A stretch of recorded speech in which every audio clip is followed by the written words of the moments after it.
You know, most of us have once lost something important to us, but not many of us have been reunited with our lost item more than a decade later. 2 News Oklahoma's Shay Smith brings us the story of a Coweta woman reunited with a special piece of jewelry thanks to the selflessness of a Tulsa woman and hundreds of people on social media. If a high school class ring could tell a story, Maggie Wiley's ring has several. The ring story began in 2006 when Maggie received it as a senior in high school. It was something my mom bought me, and out of myself and my 2 sisters, I was the only one to actually graduate high school and walk across the stage, so it was a big milestone for me. But a few years later, the ring's story took a pause in a box. The ring was actually in a storage unit that almost a decade ago I was no longer able to pay for.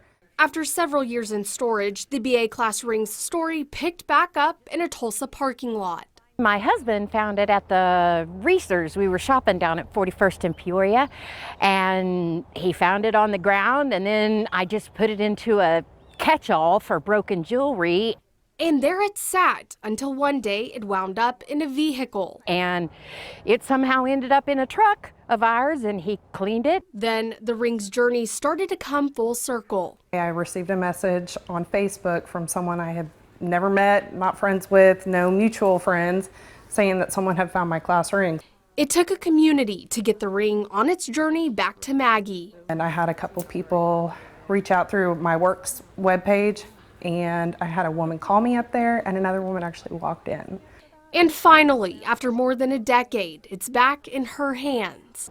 Class rings cost a lot of money, and they hold a lot of memories for a lot of people, so it was important to us to find her. But the ring's journey continues on, and the stories it holds will be passed on.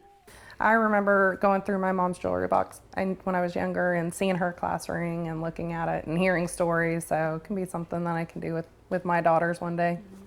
In Tulsa, Shay Smith, 2 News Oklahoma.